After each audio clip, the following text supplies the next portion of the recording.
10 millions, c'est le nombre de Toyota Yaris qui ont été produites à travers le monde. Un véritable record. D'ailleurs, cette Yaris, elle peut être considérée comme plus française que les françaises. Elle est intégralement produite en France, dans les usines du Nord. Mais elle a été aussi designée en France pour cette génération, la 4e que je vous présente aujourd'hui. Nous sommes donc en compagnie d'une Toyota Yaris de 4e génération en version hybride et en finition iconique. Cette Yaris, par rapport à la 3e génération, on peut dire qu'elle a pris du muscle. Elle a un aspect beaucoup plus dynamique, beaucoup plus tape à l'œil, on va dire. Et elle sait cette fois se faire remarquer dans la rue. On pourra noter les optiques qui sont soulignées par une signature lumineuse sur cette finition iconique et un pare-choc qui est encore une fois passé par la case musculation. Sur le profil, c'est encore musclé. On va noter un énorme galbe en partie arrière qui va donner encore plus de dynamisme à la voiture. Sur la face arrière, c'est là que le bas va légèrement blesser à mon sens. On est sur quelque chose d'un peu plus consensuel. Et ce, malgré les optiques arrière qui sont reliées par un grand ensemble peint en noir. À l'intérieur, ça a plutôt bien évolué. Sur la précédente génération, l'intérieur faisait plutôt cheap. On avait beaucoup de plastique dur et des éléments pas forcément valorisants. Là, c'est un peu mieux. On a du moussé en partie haute. Et japonaise oblige, en partie basse, plastique dur, mais c'est pas très grave. On a un habitacle très simple, pas forcément très valorisant, mais super fonctionnel. On a un écran tactile, forcément flottant, qui va trôner au milieu de ce tableau de bord. Et sur cette finition, il fera 8 pouces. Côté commande de ventilation, elles sont complètement manuelles. Bon point. Sur le volant, on retrouvera pas moins de 20 touches pour gérer le son, l'infotainment et les aides à la conduite. Ça fait un peu beaucoup. J'ai eu un petit peu de mal à m'y retrouver pendant que je roulais, mais au final, ça reste gérable. Et derrière le volant, on retrouvera une instrumentalisation semi-numérique avec 2 gros compteurs digitaux qui vont surplomber un écran d'information TFT de 4 pouces à peu près, je crois. À noter que sur la version restylée qui arrive et que je crois sur toutes les finitions, l'écran sera complètement numérique. Mis à part le volant qui est légèrement compliqué, on n'a aucun mal à travailler toutes les autres commandes. J'émettrai cependant quelques réserves sur le système d'exploitation qui me paraît un petit peu daté et parfois un petit peu lent. Niveau habitabilité, à l'avant, on sera plutôt bien installé avec des sièges qui... une bonne surprise, enveloppe plutôt pas mal. Par contre, à l'arrière, ça va être beaucoup plus compliqué. On va avoir très peu de place aux genoux, surtout pour les adultes. Et surtout, au niveau du coffre, ça va être plus que limité avec seulement 286 litres. Mais parlons du plus intéressant, surtout aujourd'hui, ce qu'on a sous le capot. On a donc une motorisation hybride. On est, je crois, sur la 4e génération d'hybride de Toyota. La puissance cumulée de ce bloc hybride atteindra 116 chevaux, pour un tout petit peu moins de 200 Nm de couple. Et le tout sera transmis au sol par une boîte à variateur ICVT. Ça nous promet une 12 heures de conduite quasiment inégalée sur le segment, ainsi que des consommations très maîtrisées. Mais bon, vous le savez, on va vérifier ça tout de suite sur la route.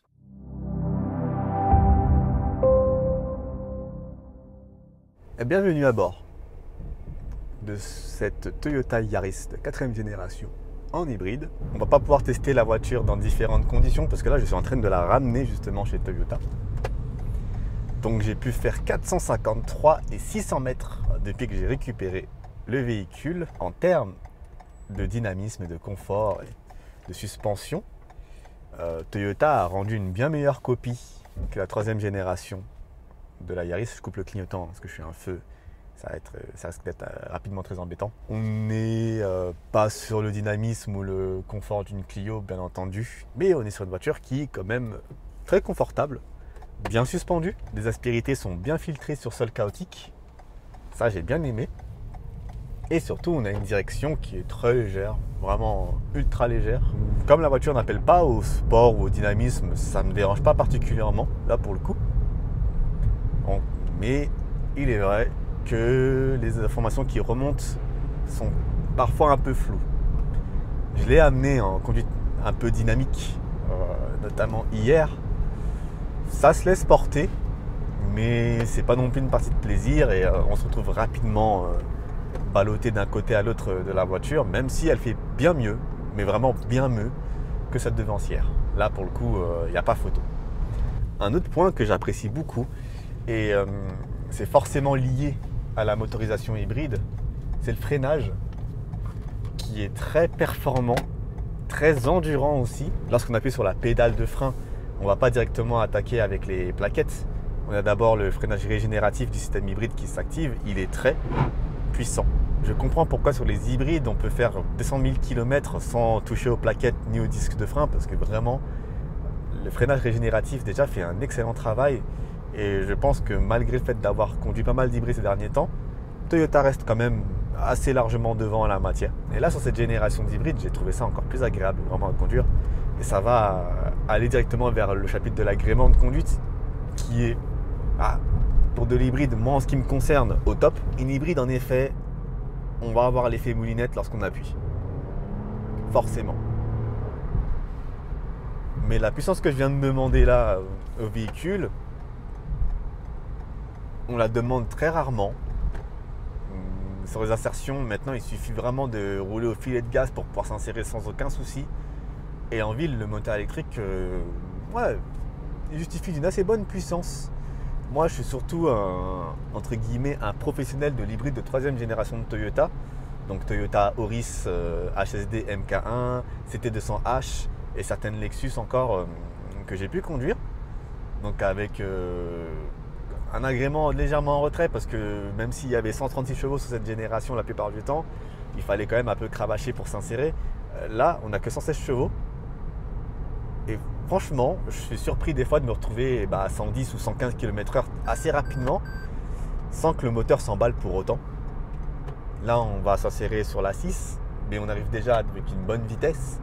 Donc bon, pas d'insertion affolante, mais je ne vais pas avoir besoin d'aller appuyer à fond sur la pédale d'accélération pour arriver aux vitesses limites. Là, je vous fais la démonstration tout de suite. Donc là, je suis à peu près à 70. Je m'engage sur une voie qui est, elle, à 110 km/h. Et voilà ce que ça donne quand je me mets à la limite du segment Power. Parce qu'on n'a pas de contour. On a un écomètre, on va dire, avec un segment Power. Power, c'est lorsqu'on demande beaucoup trop de puissance. Et je m'excuse d'avance pour le revêtement du sol qui amène beaucoup de bruit dans l'habitacle. Je vais faire en sorte de parler légèrement plus fort.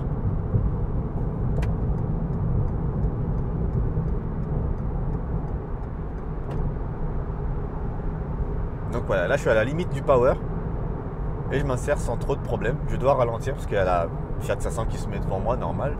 Et je vais peut-être pas prendre la voie de gauche parce que sur cette route, sur cette autoroute, la voie de gauche, les gens sont plutôt fâchés.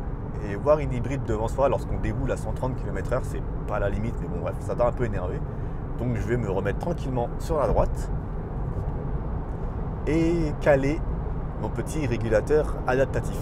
On entend à peine le moteur s'envoler dans les décibels. Mais franchement, c'est appréciable. Le système hybride, finalement, il évolue pas beaucoup, dans le sens où le fonctionnement est plutôt similaire à ce que pouvait faire par exemple une Prius 2 de l'époque. Et c'est là qu'on voit que Toyota et les marques japonaises en général sont vraiment dans une séquence où on améliore les technologies petit à petit sur des années. Et donc oui, je suis assez pressé de voir ce que donne le système de 5e génération, notamment sur la Corolla hybride qui est passé à 140 chevaux en version 1,8 litre et à 196 chevaux en version 2 litres pour voir le fonctionnement, voir si ça mouline. Là, ce que je vais regretter sur cette Yaris, c'est que la base thermique c'est un 3 cylindres et que du coup quand vraiment on met pied tôle, voilà, on a le bruit du train cylindre qui est pas terrible. Ça me rappelle un petit peu mon essai de la Ego Cross et pour le coup c'est pas particulièrement d'excellents souvenirs en termes de bruit du moteur. Pour les performances, je vais aborder très rapidement les performances avant qu'on passe à la consommation. On a mine de rien un 0 à 100 qui se réalise en moins de 10 secondes, je crois que c'est 9 secondes 7. Donc elle est véloce, cette Yaris. Mais la performance, c'est pas le point fort de cette voiture. Son point fort, c'est l'économie, c'est la consommation.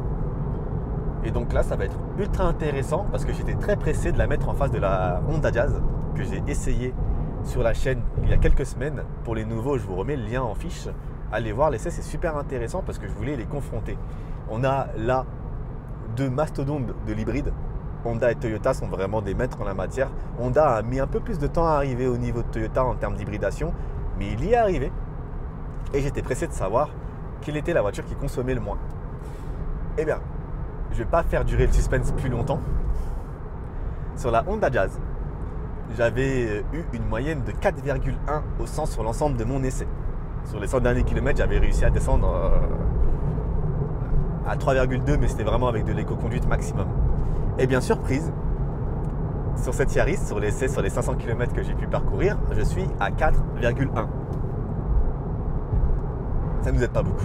La consommation moyenne, en tout cas calculée par les ordinateurs de bord, sont identiques. Donc là, pour le coup, sur mes essais à moi, c'est un match nul. Un excellent match nul. Après, la performance que j'avais pu réaliser en descendant à 3,1 sur un essai hypermiling Je l'ai reproduite avec cette Yaris sur les premiers kilomètres. Lorsque je l'ai récupérée chez Toyota France et que je suis rentré chez moi, je suis arrivé chez moi à 3,2. Sauf que la nuance, c'est que pour arriver chez moi depuis Toyota Vaucresson, c'est N118, je ne fais que descendre. Donc c'est un peu plus facile. 4,1, ça reste excellent, attention, parce que la moyenne WLTP est annoncée par le constructeur à 4,3, donc je suis en dessous des valeurs WLTP et j'ai pas été particulièrement économe dans ma façon de conduire. Et dans un autre contexte, je pense que 4,1, j'aurais été complètement soufflé par cette performance et je le suis. La voiture consomme réellement très peu de carburant et c'est impressionnant à l'usage. Ça peut nous permettre d'envisager des pleins à 600-650 km parce que le réservoir reste assez petit au final. Moi, je ne sais pas ce que vous en pensez vous, mais je trouve ça excellent et vraiment j'aurais pu descendre plus bas. Et ce qui m'a aussi surpris en termes de consommation, c'est que visiblement même à survoie rapide, un des problèmes de l'hybride de base, c'est que même sur voie rapide, la consommation reste contenue. On est à 1 tonne et 80 kg, je l'avais annoncé en préambule, donc pas beaucoup de poids à déplacer et ça se retrouve sur autoroute. Excellent, vraiment excellent pour le coup. J'ai pas fait de longs trajets, je suis simplement calé des fois à... Qu'est-ce qu'il fait? Qu'est-ce qu'il fait là? Qu'est-ce qu'il fait? Que fait-il? Il est littéralement passé à 2 cm de la voiture. Mais c'est incroyable. Enfin, voilà, les essais lambda, des fois, c'est des moments comme ça. La dernière fois, c'était un mec qui avait cramé un feu rouge et là, bon, je vais essayer de reprendre. Donc oui, cette Yaris, sur voie rapide, elle consomme plutôt peu de carburant. Pour autant, c'est pas celle que je vais choisir pour aller à Lyon. Parce que voilà, la sonorisation n'est pas particulièrement au top. Le confort aussi, sur long trajet, ça va être plus ou moins compliqué. Mais c'est à louer. La consommation est vraiment très bonne et je salue Toyota pour cette performance.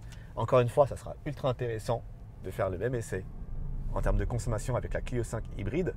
Mais globalement, moi, en termes de citadine, quand on me demande des conseils, j'en ai que 3 à conseiller de citadine et c'est que des full hybrides, Honda Jazz, cette Toyota Yaris et la Clio 5 hybride pour les économies de carburant que ça peut faire. Tout ce qui est micro-hybridation, là on ira sur la Mazda 2 qui est mon coup de cœur.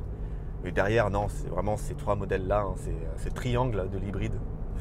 C'est pas les triangles des Bermudes, mais c'est triangle de l'hybride. Du coup, que je ne peux que recommander.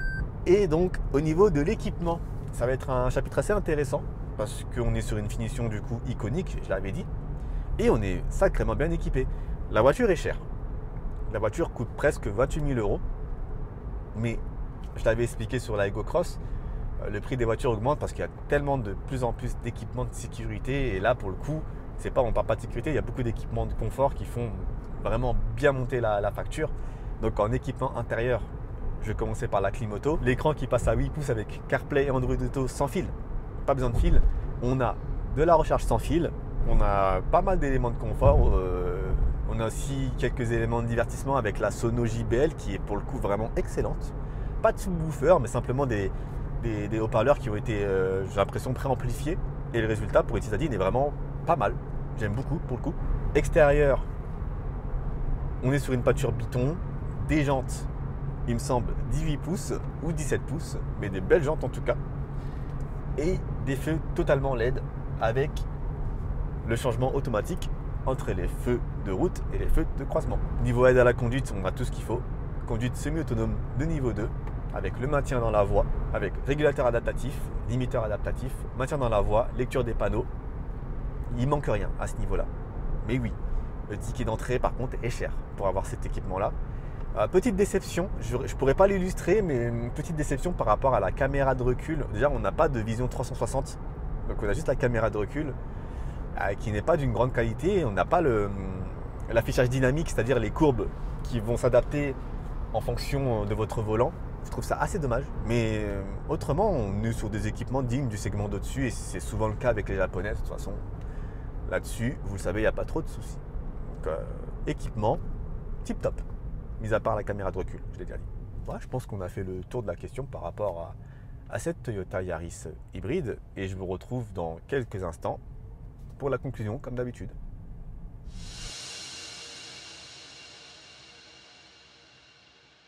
Alors, cette Toyota hybride, qu'est-ce qu'on en pense? Eh bien, c'est facilement l'une des meilleures citadines qu'on peut s'offrir actuellement sur le marché. Et si je l'avais testé dès le début de la chaîne, je vous aurais dit que c'est probablement la meilleure. Cependant, on a un petit souci au niveau de l'habitabilité. Et lorsqu'on a testé une Honda Jazz par exemple, ça peut faire regretter certaines choses. Surtout que la consommation finale est similaire à celle d'une Honda Jazz. On l'a vu pendant l'essai. Si votre préoccupation va au niveau du style plutôt que la praticité, la Toyota Yaris vous conviendra peut-être mieux. Surtout que Toyota a fait d'énormes progrès en termes de dynamisme de conduite par rapport à la précédente génération. Je ne pourrais donc que recommander cette Yaris si ça vous intéresse de rouler à l'hybride. Par contre, au niveau du prix, ça va légèrement se corser parce que cette Yaris hybride en finition iconique, elle s'échange à partir de 27 450 €. En finition de base, la Yaris neuve en hybride s'échange à partir de 22 950 €. En tout cas les amis, pour moi, ce sera tout. Je vous remercie d'avoir regardé cet essai jusqu'au bout. Si ça vous a plu, je vous invite à laisser un like, à vous abonner et aussi peut-être à activer la petite cloche, c'est assez important, vous êtes assez peu à l'avoir fait. En attendant la prochaine, je vous demande de rouler prudemment, soyez safe et moi je vous dis peace.